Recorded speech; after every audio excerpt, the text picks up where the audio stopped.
Good evening to everybody, and thanks a lot for inviting me to be here. Pune has been one of the places we have grown up professionally as a part of doing research in public health. So it's not a new, and that way Pune I have found quite stimulating. So I hope the way discussion goes today will really be as stimulating as it has been in the past. What we are going to do to begin with is to give you a little introduction about Indian Journal of Medical Ethics and the Forum for Medical Ethics Society. There is a small video of 1 minute, and then there is a small video of Dr. Raj Gopal and others who have been campaigning and doing a lot of advocacy on the palliative care. So that is about how the pain could be a torture, for the patient. And I think we'll have a view of the videos for that. But there was one of the conditions to have 1 minute video. So we asked a friend to make it. This journal is run voluntarily, mainly on the philanthropic funding coming from friends as well as institutions. And when we organize, whenever a National Bioethics Conference 6th one that starts in January, that will be the year when we'll be celebrating our 25th year. So it has survived for 25th year. And I must tell you that when we started, I was very pessimistic about the medical profession. I thought that everything has gone to go dogs. Nobody is interested in ethics, and people were violating it and left, right, and center without any kind of fear of punishment from the society.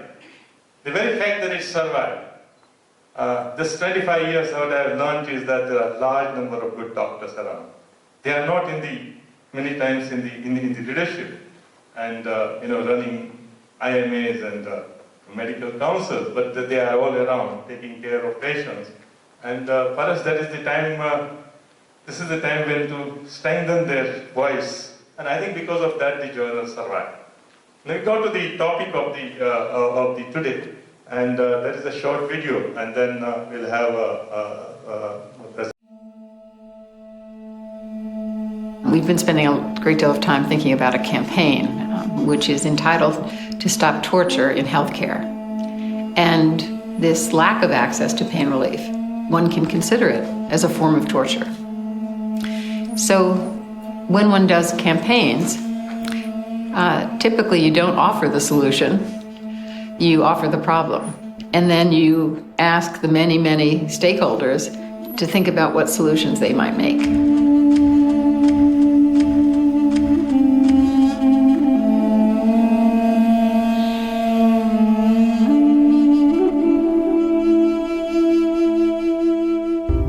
Torture one considers as being an act of commission, that people are doing it kind of intentionally. And I would be very sad to think that this was actually the case, that there are acts of intent to cause harm or to cause pain. There is a difference between torturing and not acting. The answer is whether your pain is from torture or from a natural cause that could be treated and is not treated. I think the people experience probably the same. The torture word is people get very hung up in the torture word. I wouldn't use the word torturing because it's a very hard word. It makes the hairs on my back stand up when I think of there being torture in healthcare facilities. One of my patients said, I all the time have this pain which I cannot bear. Every 10 minutes I feel as if somebody is putting a nail into my ear and banging it on a hammer. And this man goes through it for days, weeks, months. And that's absolute torture. And it is torture because we are willfully refusing to do something about it. This man was on morphine and he was living a reasonably good life on morphine. And then we ran out of morphine. He came back twice, thrice. There was still no morphine. And he very quietly told us, I'll come back on Wednesday. I'll have a piece of rope with me and I have identified the right kind of tree that I can easily climb. If you do not have morphine on Wednesday, I am going to hang myself from that tree. The man did come back with a rope, but fortunately, thank God, we had morphine that Tuesday. So I believe he meant it. What can be more degrading to a person than to have them in severe pain when they're dying? It is the equivalent to a sort of a modern day torture, even though it's not being carried out by a specific individual. It is torture by neglect. When I spoke to a human rights expert who is someone who has interviewed many individuals who've been tortured, and I said, well, you know, in your experience, how would you make this comparison? And he said, there is a real comparison. He said, for those who are tortured, he said, at least when you talk to them, they had periods of time that they were tortured, and then it stopped. He said, but for these patients that I saw with significant pain, there was no stopping. And there was someone who could stop it. You know, there was a drug available. It could be made available. It was available in some places in that same city. So why would I not call this torture to an individual? I think people are suffering. And should people be forced to suffer unnecessarily, and whether that's called torture, we can debate it. All around the world, people are suffering unnecessarily, and they shouldn't have to.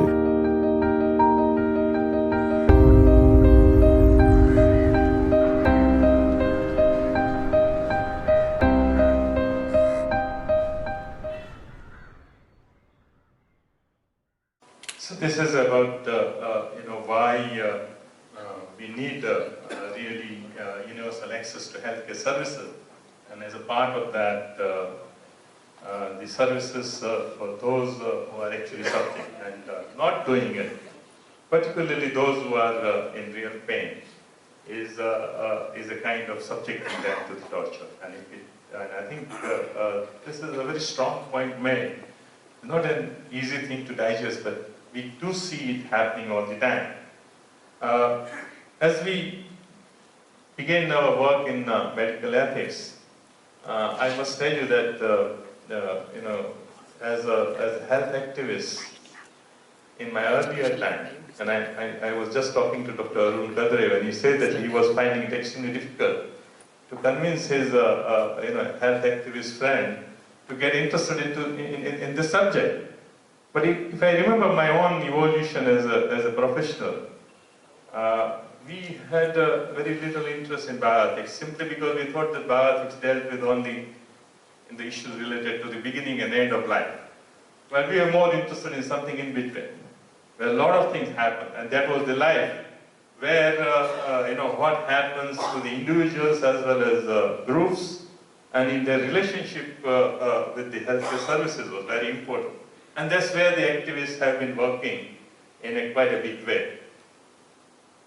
But if I recollect correctly, and I think Manisha is here, she was at the time living in Bombay, our first major encounter as a part of health activists as well as activists in the women's movement, where we had to deal with the beginning of life, was when the whole campaign against sex selection started.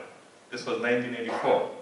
And then we realized that, well, we need to take that into consideration. Along with the other campaign that we were already involved in, and that was the campaign related to the force use or coercion use in the population control policy. So these were the two areas that told us that even as an activist, we just cannot ignore the beginning of life issue. And they are very, very important. The another instance that I remember of 1980s was in 1981, Mother Teresa turned up in Bombay. And I think the oldest biomedical ethics center in Bombay is called Biomedical Ethics Center, which is run by the Catholics. And she came for the inauguration of the new center of theirs, and she spoke about abortion. And that was another major area of debate and contention, simply because she made a statement that all doctors who do abortion should be put in prison. And that was a very, a statement that agitated us quite a lot, because women's movement was becoming very, very conscious about it, because it didn't fight for the abortion, because abortion was given on the platter as a part of the population control policies. And after the Shantila Shah Commission report in 1971, abortion was made legal in India without women's movement fighting for it. But it is fighting for ages in the Western countries, where they don't have right to abortion so easily. And in America, it is going to be worse now, with Trump coming to power and withdrawing the abortion services more. So this whole issue of women's rights related to the beginning of life was quite ripe, and it was the one that we started learning.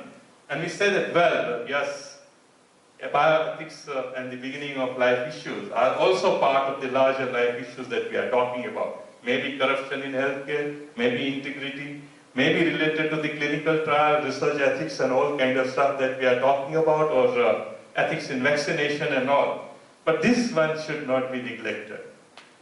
But the another part that we neglected, I must confess, was the end of life. And we still don't see as an area where health activism can really take on and say that as we fight for good life, it should, as a part of it, there should also be a struggle for the good death. If we don't combine this together, because the good life without good death is a lot of suffering of the life when you are going. And I think we see it happening with many, many people. And that's why I think one of the major areas of ethics is to do reflection, to see how socially and culturally, what we believe in, how we live, and whether what we are doing is right or wrong.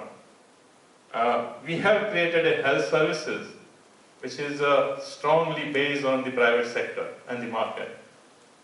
We don't have a right to healthcare services for the people. We also do not have institutions which can support the old age.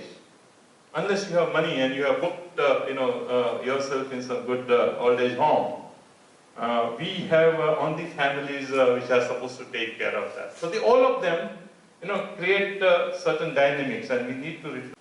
So the universal access healthcare services and its campaign, I think, has a direct connection to the palliative care and end-of-life care.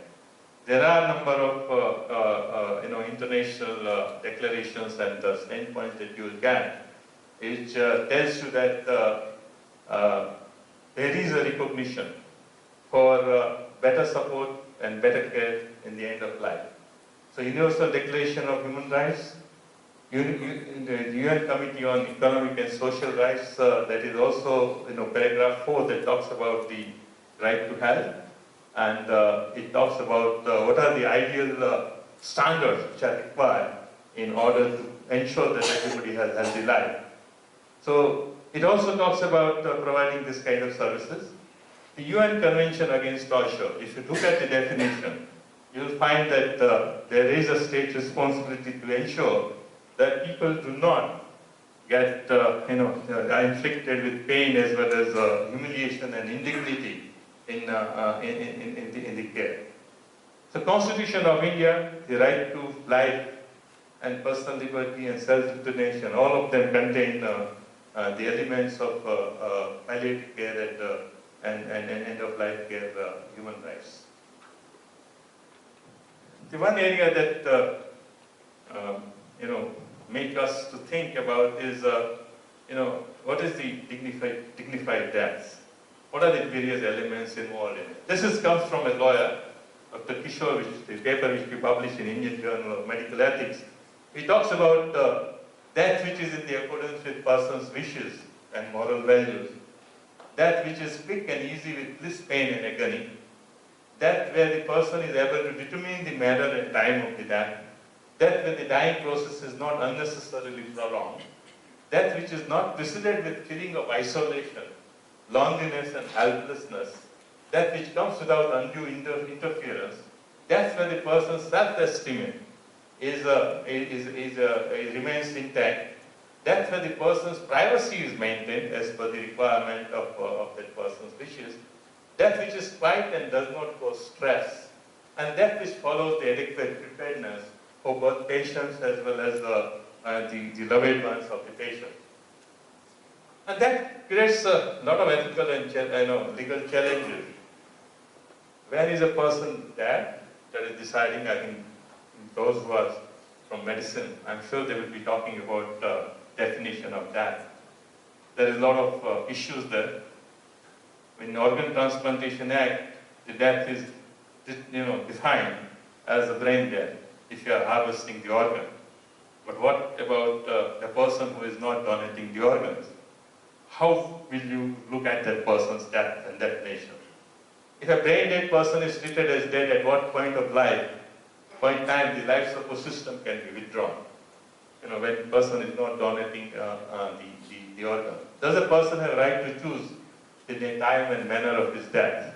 Again, this is also what we call euthanasia, where a person desires to die at the time and the manner in which he or she would like to do. How to ensure the desire to die is truly informed and free of caution? It's like, all people in our household that do not have good values. I mean, whether we like it or not, the young ones will start treating you in a different manner as you grow old. And all of us are experiencing it. And that may also put a lot of pressure. The family crisis, financial crisis can also put a lot of pressure. So it's not a coercion in a physical term, but the coercion may be at the cultural and social term, where people may come under pressure to think of dying. Who is competent to take decisions regarding that? How to determine the best interest of the person, particularly at the time when the person is incapacitated, not able to take decisions. How to ensure that the process of assisted dying is not abused. Who will take decision on behalf of the unborn child in the event of the pregnant woman who is dying? In the event of conflicting maternal and parental interests, whose interests would be supreme? So there are the various other issues that comes up when we talk about dying. Now let me try to get into the social and ethical issue as a focal point here. There are three major areas that interest me. First is who represents the best interests of the patients. In our society is still learning about how to respect the individual. And as far as the individuals are concerned, many of them are not able to be self-determined. They would like to, their family members or some other person to take decision on their behalf. Oftentimes they also delegate the responsibility to the doctor. So you have to work out some criteria of deciding what are the best interests of the patient. To what extent the health system provides universal access to the care and is adequately regulated. And what are the local unit level independent and trained implementation bodies available in order to ensure that this kind of system is instituted. Issues of best interest need deeper understanding of the power relations within the family. We oftentimes assume that the family members are the best people to decide the best interests. May not be true. I remember my first ethics consultation as an ethicist took place long back, 15, 16 years back. I was called in a Bombay hospital, in one of the hospitals which is run by a charitable institution, really charitable institution. And they were quite worried that there were a number of patients who were in ICU and were being taken away home when they actually required intensive care services. And they knew that taking away home means almost a death. Few might have survived, but most of them would have died. And one of the problems that doctors were facing was that the head of the families wanted to take them home. But when they independently talked with the patient, many of them, or a big majority of them, expressed their desire to continue to have treatment. And the family was not ready to continue with it. So when we had a consultation with a group of doctors, very sensitive and concerned doctors, I asked them that what kind of patients are this? What was easiest identifiable thing for them was that they were all women. There was a list support for the old women, then followed by the old men. Many of them were from upper middle class families, so it was not always that they did not have money, but there were also many were from lower middle class families. It was an institution catering to minority Muslim community. And they said that what do we do here? The patient wants to continue and wants to take a chance of living. And the family has decided that we no longer want to invest in the patient because you have to pay. There's no money available. They don't want to spend money there. And they said that, well, if there was a able-bodied person from the family who had required this, who was a younger person and particularly working person who was earning for the family, they might have invested money and taken a risk of providing care. But here, how do you find a way out? And this is very, very important because this is there is a power dynamic within the family. The family also has lot of pragmatism. I won't blame all the time saying that, well, why family is not ready to invest? Because family doesn't want to get into those kind of catastrophic expenses which could drive them below poverty line.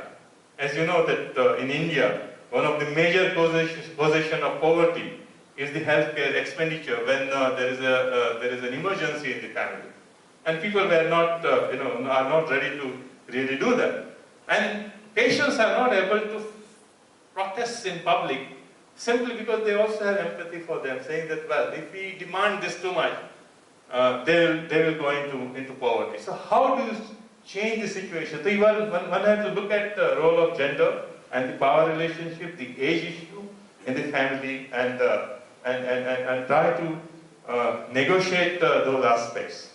How to regulate so that there are assured safeguards against the misuse by family members, community, religion, and moral police. This is another major area, I have seen, at least in the mental health care issue, the family members have abandoned the women when they saw that their presence could be really threat to the family wealth. The whole issue of due diligence by the doctors. How does doctors ensure that the patient's wishes are definitely taken on record? Whether they are carried out or not, whether it is possible to carry out or not is a different issue. But these were the doctors. I said that, well, when you put it down on the record, do you really record what patient wants, or you record only what the eldest son of the patient has said? You have to also see that was there any coercion on it? Because when we talk about informed consent, we are talking about voluntary informed consent. We don't use voluntary all the time, but it is implied that informed consent is always voluntary. And it is not just only informed that you give information. It's also understood consent. That means there is a comprehension of information that is given. The patient's suffering is unbearable and hopeless. This is particularly in those cases where the patients are asking for a death. The patient is informed about his or her situation. There are no reasonable alternatives for the suffering. There is a stage where you don't have any treatment available. Another independent physician is able to, you are able to consult the person, and termination of the life should be performed with due medical care and attention. If that is what is at the moment not available to us, but that is, I think, what we would like to move to in case the bills related to the end-of-life care become law in India. The health system issues are, as I said, they are very, very important. The Indian health system does not provide adequate enabling or contributory factors for the good implementation of euthanasia. No universal access system is there. And it's not just lack of adequate regulation, But the people who are supposed to be regulated are not happy about being regulated. I think that is the major problem that we find. Nobody likes regulation. And one of the reasons they give is that the regulators are very, very corrupt. And they actually use the regulation to harass the professionals rather than actually ensure that regulations are carried out.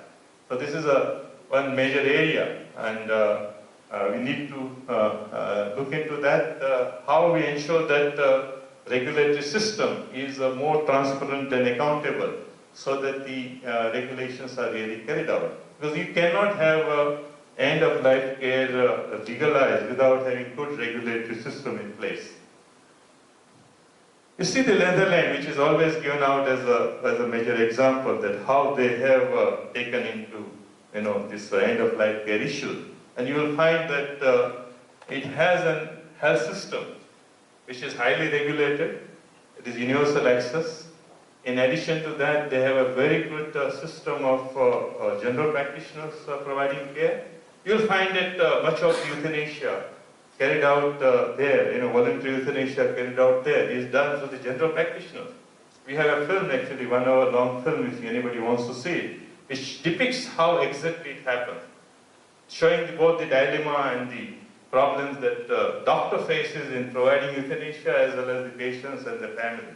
So it's very, very important that we work towards the system in order to make it a reality of end-of-life care thing. And the last thing, this is the last slide, is about when you talk about regulation, we also need to have a good institutional level regulatory system. It may not be legal regulatory system, it may be more of ethical regulatory system. And that is through hospital ethics committee.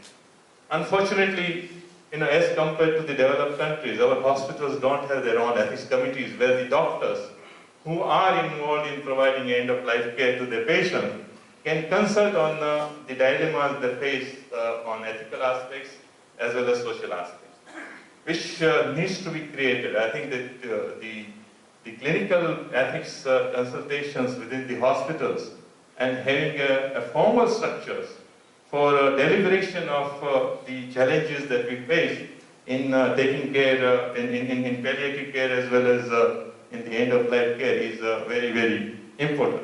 Our experience of the research ethics committees are not so good so far. But hopefully, in last 3-4 years, what has happened, a lot of controversies on the clinical trial, and there is a better registrations and training of the research ethics committees happening now. So some standard is coming up.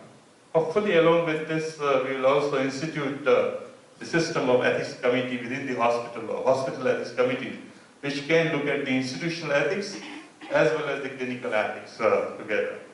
So these are the major issues, to my understanding, for today's meeting, where I hope the panelists will go into the social, legal, as well as ethical aspects of the end-of-life care. Thank you.